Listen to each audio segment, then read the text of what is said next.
Hai. Good morning everybody. Assalamualaikum warahmatullahi wabarakatuh.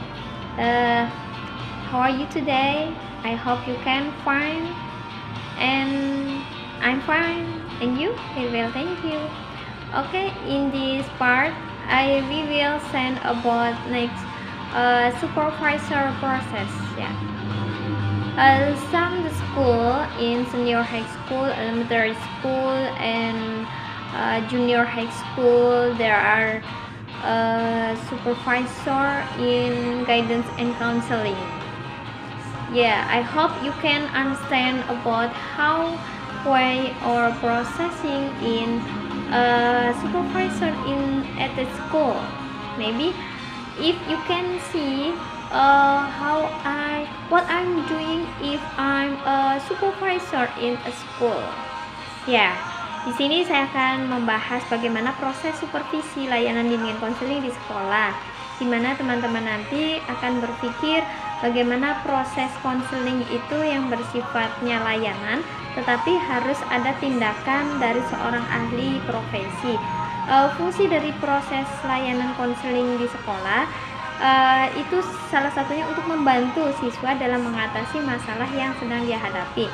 Kemudian kehadiran supervisi dengan adanya suatu proses penilaian terhadap layanan konseling, apakah dinilai layak atau perlu perbaikan. Maka di sini seorang supervisor itu punya penilaian secara khusus ya, secara terprogram.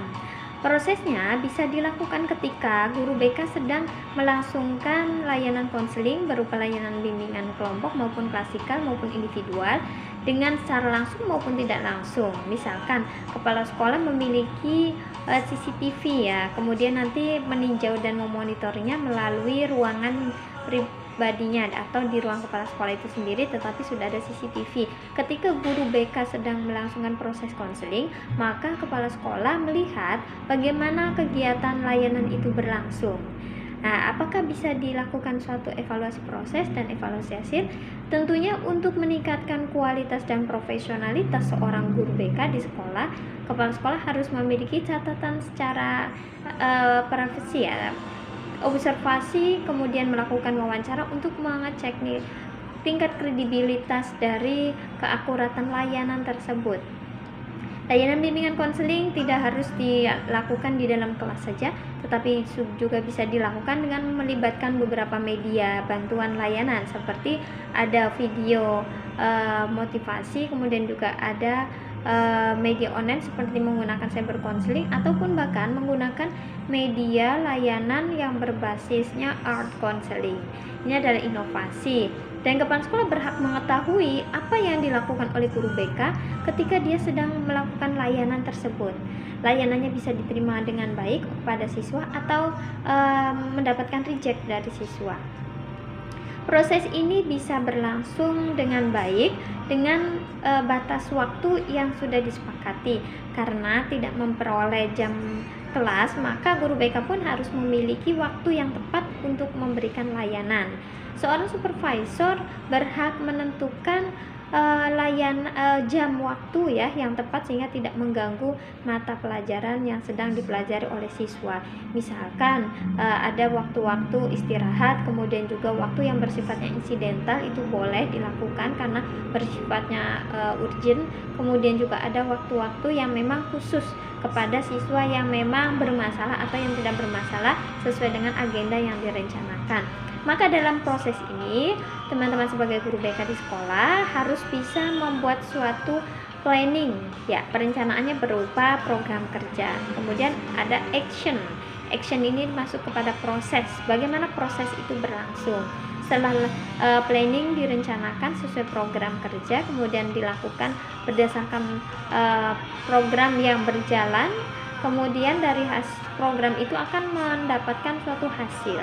Dari hasil ini barulah kita dapat memberikan suatu evaluasi.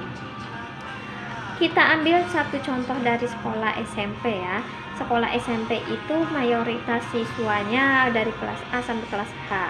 Kemudian dari satu angkatan dari kelas A sampai H ditambah kelas 7, 8, dan 9 ya, berarti siswanya lebih dari 150. Kemudian kita gunakan perhitungan idealnya siswa satu guru BK itu 150 sampai 200 siswa. Maka dari layanan konseling itu minimal dari satu angkatan itu ada satu guru BK, sehingga ada 3 guru BK ditambah satu koordinator. 4 guru BK ini yang bertugas sesuai dengan program kerja yang sudah dibuat di awal semester, maka koordinator BK ini sebagai supervisornya, di mana koordinator BK sebagai supervisor yang bekerja sama dengan kepala sekolah.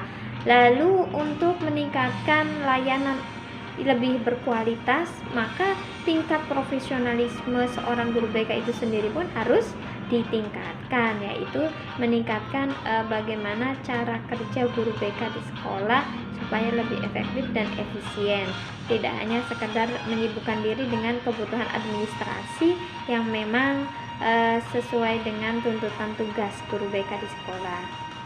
Oke ya, dari saya untuk prosesnya kita cukupkan. Nanti kita lihat bagaimana proses yang teman-teman lihat di berbagai sekolah pilihan yang sudah teman-teman tunjuk, baik di tingkat SMP, kemudian SMA, MTS atau MA, SMK, dan itu pasti proses dan penilaiannya berbeda-beda. Maka nanti kita bisa mendapatkan banyak keilmuan dari berbagai macam sekolah yang berlatar belakangnya berbeda, dan kita bisa saling melengkapi apa yang menjadikan kekurangan dari kelompok masing-masing ya.